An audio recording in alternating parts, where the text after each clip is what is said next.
Sige pa sila. Kaway. Grabe no. Di ba kasagaran nato mabatian ni gugmay mong amigo, tigala, silingan, mamana, gugmang Ginoo. Pero naay tudlo ang Ginoo nga bawon bago siya sa ato ba? Igugmangi mong kaway. Sino man atong kaway? Kasagaran may muna atong kaway kitong kasi sarili nato. Isa atong mga naga-istoryag sakit sa imo, do makaway mo na ba? Kung nag-BI sa imo, hana. Pero ang basa atong sa pulong sa Ginoo, higugma imong kaway. Iyampo ang nagaluto sa imo. Grabe no, panalangin niya naga-daog. Ano pag ito? Buhatig maayo ang naga-BI. So, dira na to makita no ang kinaiya. Sa tawanon nga panguna-una daw imposible. Labi na nagasakit imong buot. Tapos suguon ka, igugma to, paano na to? Sabay Masaya ilang. dito. Sabay ilang na. Di ba? So, daw posible siya sa tawanon nga pagpatsag. No, kay simple nasakitan ka.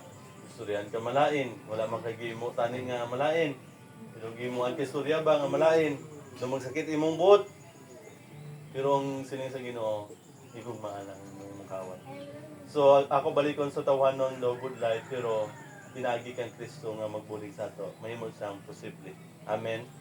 No kay si Jesus nakita man nato example niya bisan pa tong nagdupla sa iya gani dito sa cross atong wala pa siya sa cross tong ginadala pa siya giluwaan siya giapak ang lawas no sabi nga pagkapak sa iyang likod pan naungan niya nagsamad-samad na matangan pa isa tong tunokon nga corona. Gisuloban mo isang bayo nga gibebiyay siya. Ang tugyubuan pa gid siya kay langsan sa cross. Gipabitbit pa gid sa cross nga langsan niya. Antod nga di na makaya bitbit, may gisugo pa gid. Ang tibit-bitan na.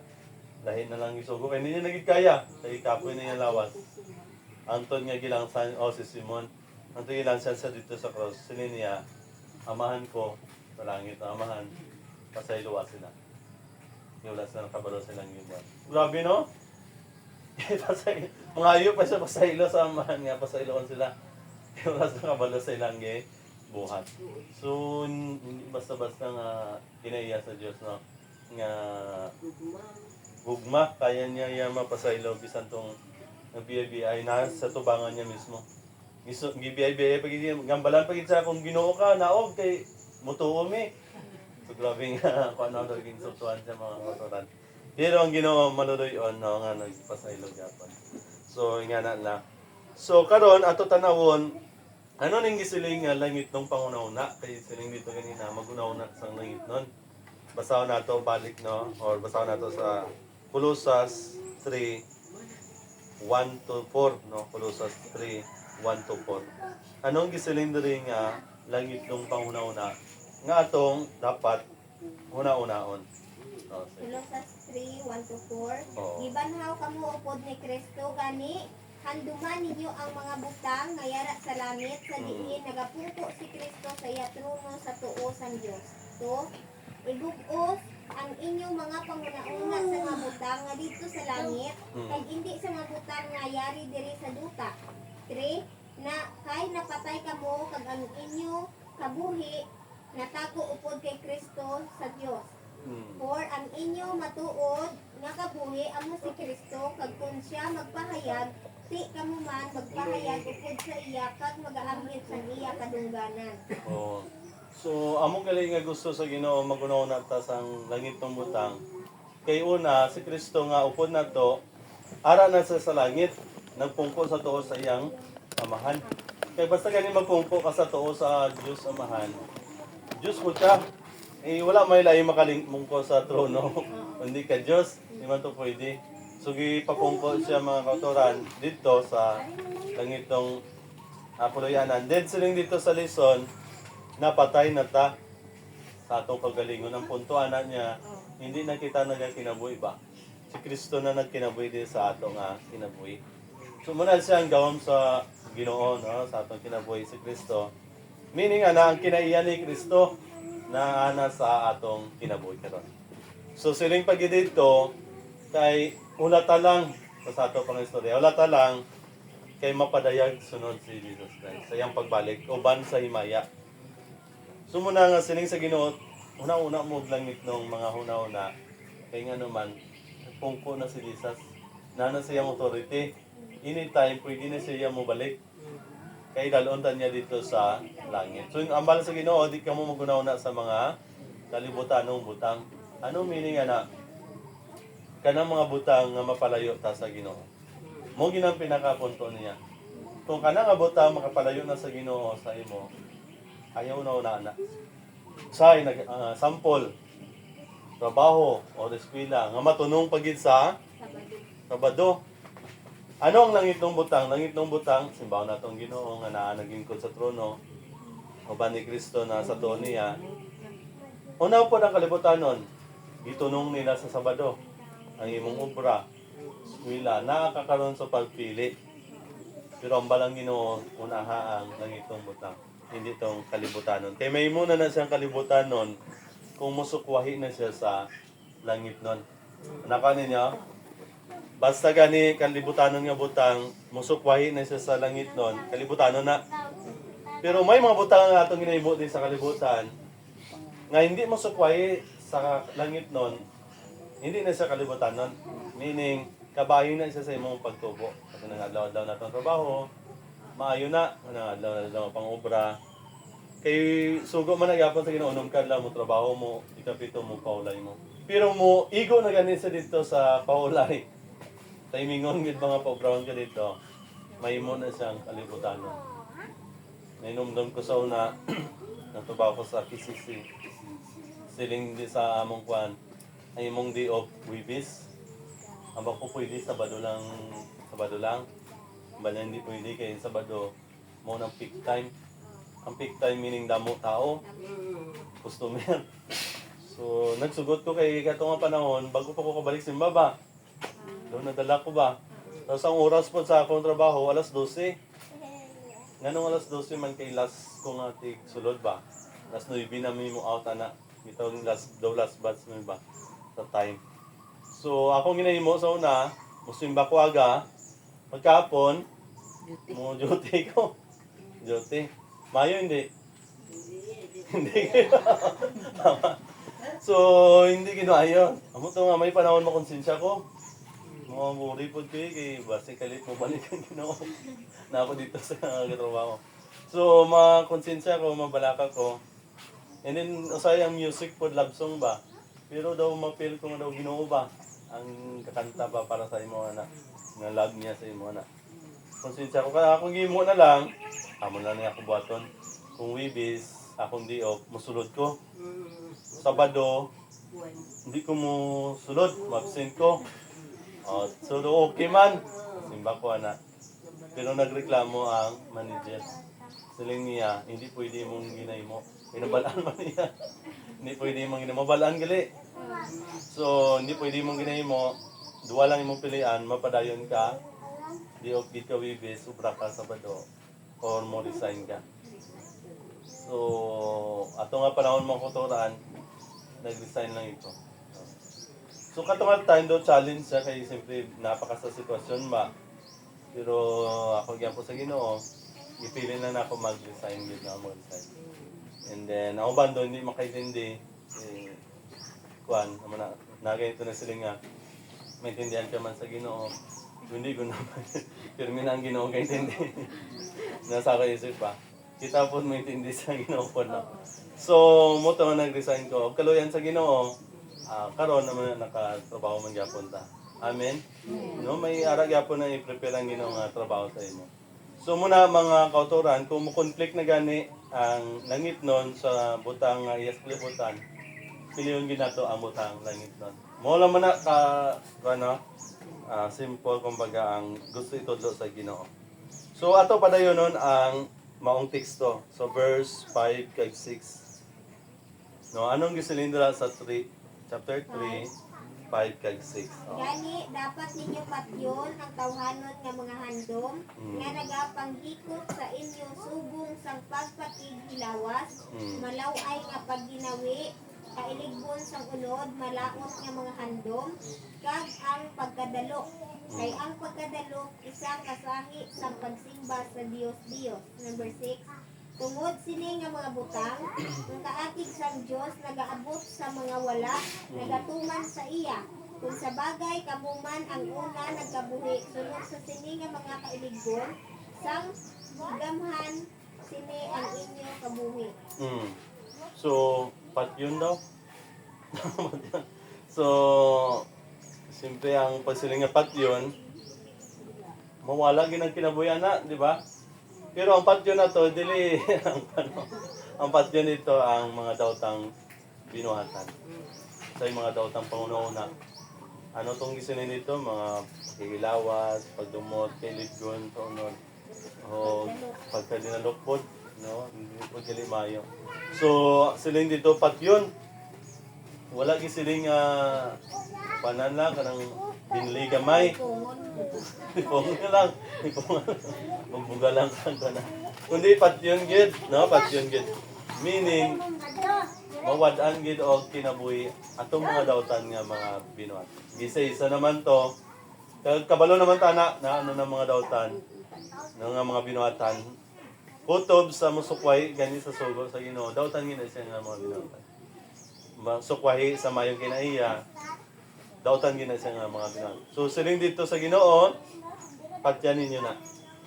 Kumbaga biyain ninyo na siya nga mga buta.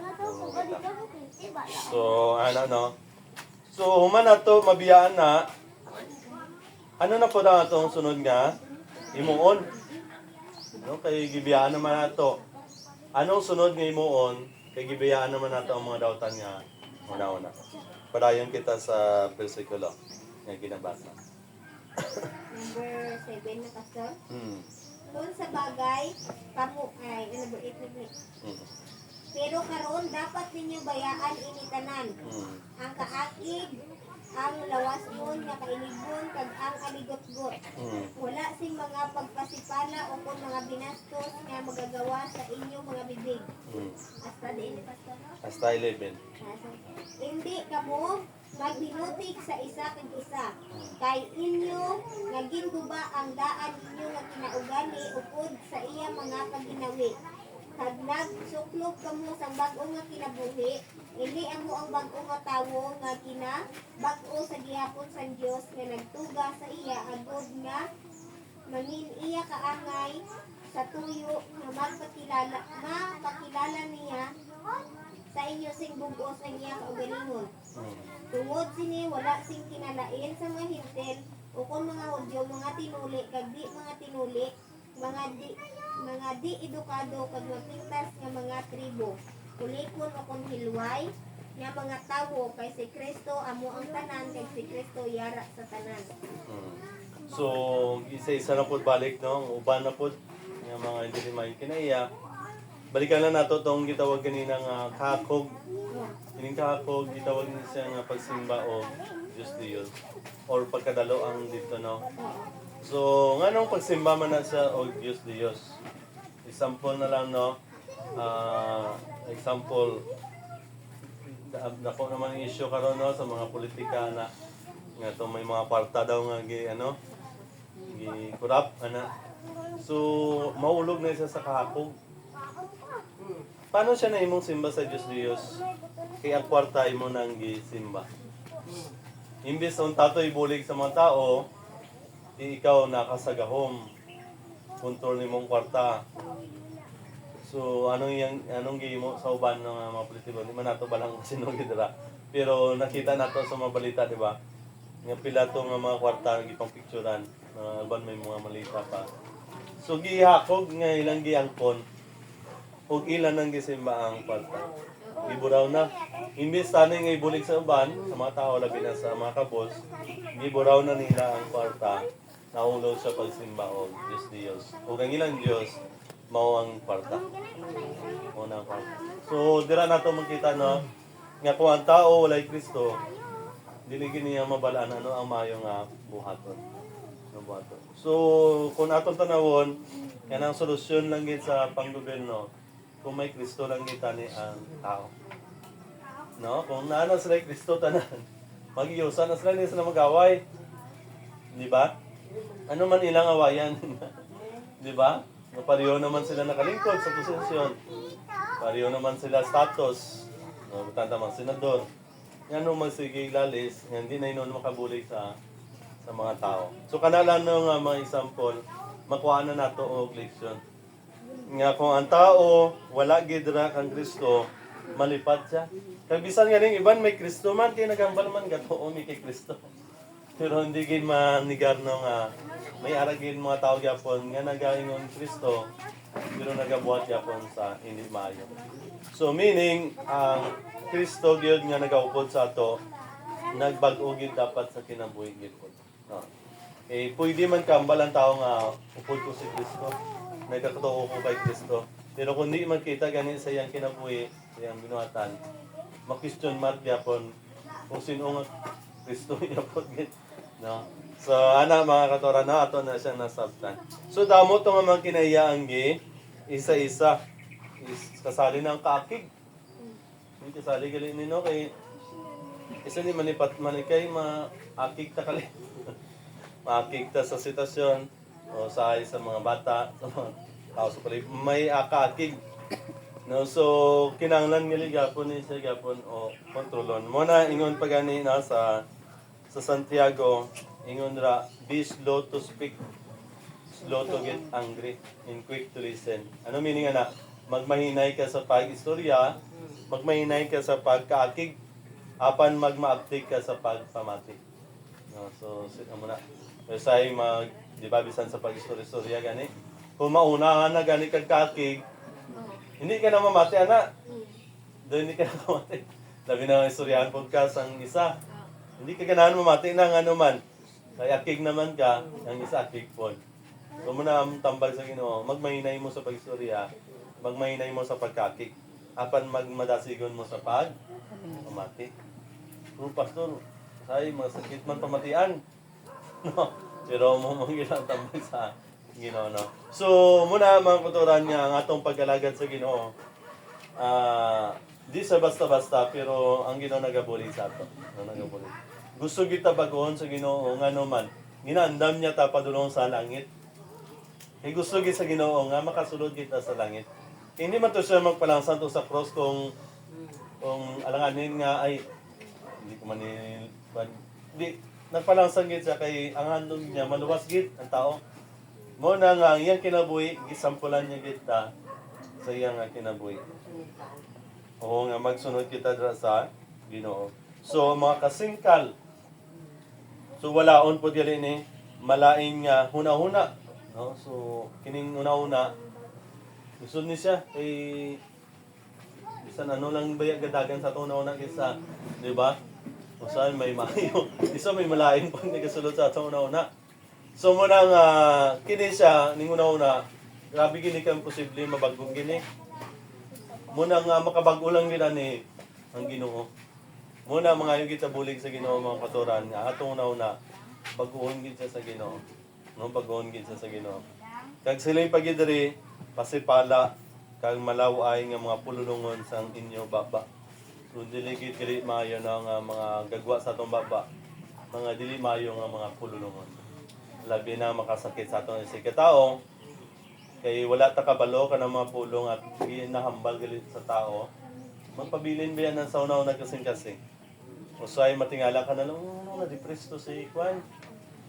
May naistoryahan galito siya sa malay. No, naistoryahan galito siya sa masakit. So muna nga kita, magamping kita sa ato mga pululungon. Kung ato po handom, no, ang uban po doon ta magkuhan po sa ilang mga pulong, makontrol po nila ilang mga pulong. Kaya siyempre kita, masakitan man punta.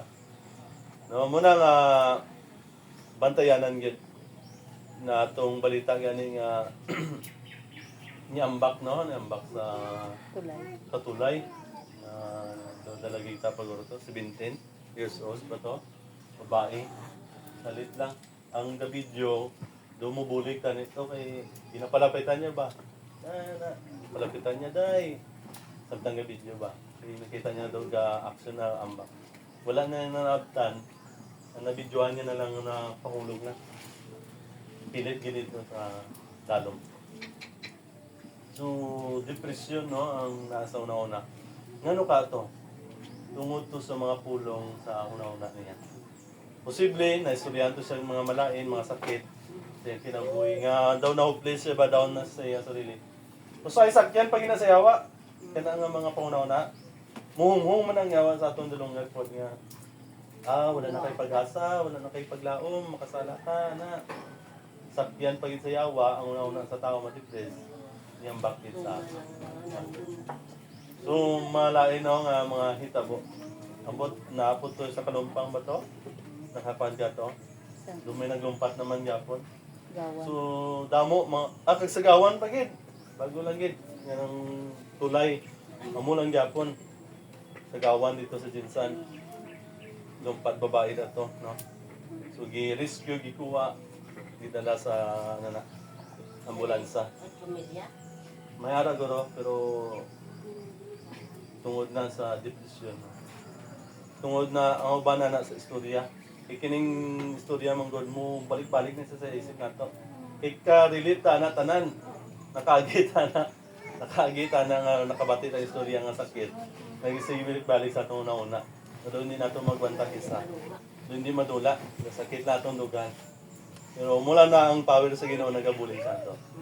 Muna nga dako ang advantage kung nag-alagad kita sa Ginoo. Nga naman, may nagapainomdom sa ato nga pulong sa Ginoo. Kung wala pa ning pulong sa Ginoo gapainomdom, wala na. Nang-depress na to. Oo, di ba? So, muna siya nga manami nga nata sa Ginoo gyud, no? Nasa di sa atong Ginoo. Kaya nagapainomdom nga hindi ka ma-discourage, may paglaom sa Ginoo. Kaya atong kinabuhi man gud mga otoran, naigasa na ta nga gyatag sa Ginoo dano, gyatag niya paglaom sa kinabuhi walay katapusan. Ang ato na lang gid maglawtay lang gid. Maglawtay lang gid. Nga dili ta pugnan sa kaway nga magpadayon no sa pag-alagad. So karon ato tanawon ano pag nga mga kinaiya ang nabago di sa